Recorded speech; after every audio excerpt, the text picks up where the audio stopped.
Welcome to Vibes of India. I am Janvi and today is a big day. Today our Finance Minister Nirmala Sitharaman presented budget and today I am at CII to discuss what is the first impression about the budget, is there something which is missing in the budget and several other aspects. I am talking to CII's Vice Chairman Darshan Shah and just want to know that what kind of budget it is. Like we were discussing, you were saying that it is growth budget, if you would want to emphasize on the same.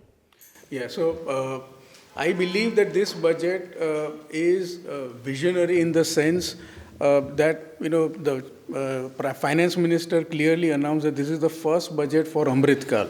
So this is getting India ready for being a developed economy in 2047. And we are very happy to note that it was not at all a populist budget. A lot of emphasis was given on growth, to maintain the growth trajectory, especially the 33% increase in capital outlay that is going to have a huge, snowballing effect on all sectors of the economy. If you want to emphasize on any 3 to 4 things which are the highlight of this budget, then what would it be? Like it's open for anyone who wants to.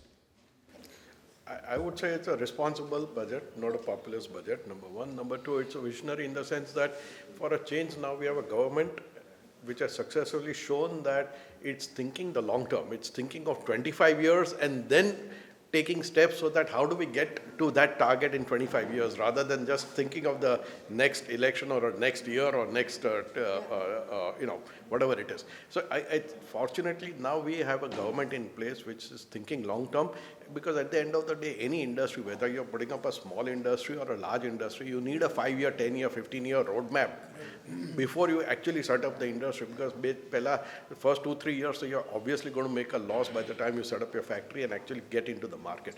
So, and secondly, if you see across the world, they are expecting a degrowth or a recessionary phase, whether it's Europe, USA, which are the major driving forces of the world economy so far, up till now at least.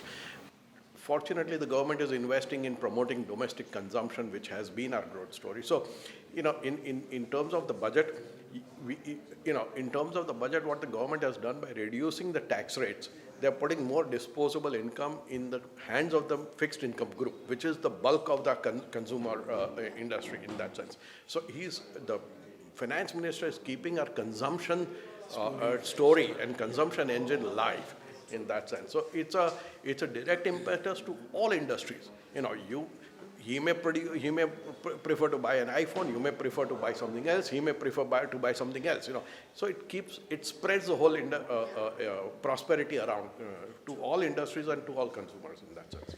One of the other highlights of this budget was about personal income tax. Sir, if you would want to highlight about the same. See, what we always say that personal income tax, if you see the small part, say like 5 lakhs, out of which he says that you can say up to 10%, that is 50,000. 50,000 में तो एक iPhone आ सकता है. So this means consumption has been increased by saving with the money which was locked in government. Instead of government is giving back to in the hands of the people so that they can consume. Disposable income. See, any economy can boom, or if you have the vision of 5 trillion economy, you need to have manufacturing base. And right now we are struggling at 12 to 13% of GDP of manufacturing. And if you want to reach up to the level of China or USA or Japan, we need at least 25% share of manufacturing in GDP rather than service industry. Because manufacturing gives you the doubling effect in the economy. So that is what this budget has put highlighted, to increase the manufacturing base, to expand the manufacturing base. If you see the fine prints, lot of things has been spoken about MSMEs and large scale industries, so that the manufacturing base can be increased. And on the other hand, CS tried to give more and more money in the hands of the consumer so that can spend. So in turn, the economy can run. It says that the rupee has to be used every day, moved every day, so that 365% growth can be done. So this kind of growth budget has been done. Not only new age technologies, new age green energy, everything is spoke. It looks like a budget of any developed countries like USA or Australia or something speaking. So government is not speaking now about micro level ke chini dal ka bhav kal kya hoga, whatever. Now they are talking about the after 10 years, 15 years, what will be the roadmap for India. Because micro level is already been curtailed, it has been controlled, everything has been done through different measures taken every month, you can say, by RBI or by government giving stimulus packages or whatever. So budget now is more on a growth and a visionary exercise.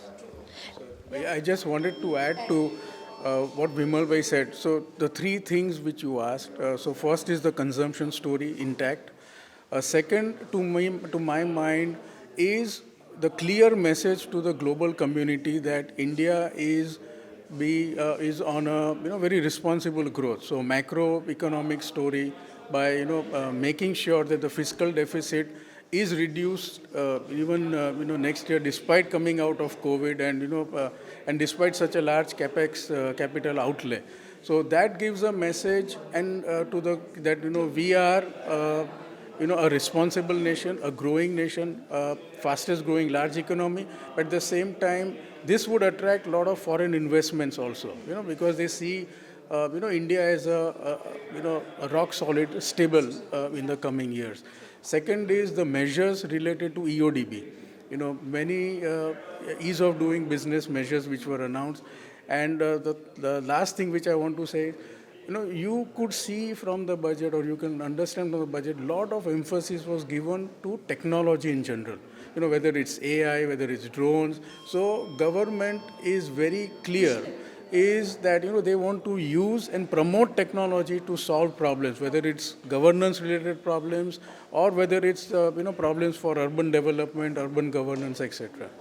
Sir, last question. I just want to know about a few things which will be beneficial to Gujarat. I mean, one thing was definitely diamond. If there is anything else you would want to tell our viewers. Cooperative sector, I think they have supported. So we are very strong in cooperative, the largest cooperative in Asia, which is going to benefit them, definitely. So that was about today's budget. And for more such information, for more such discussions, keep watching Vibes of India. Thank you.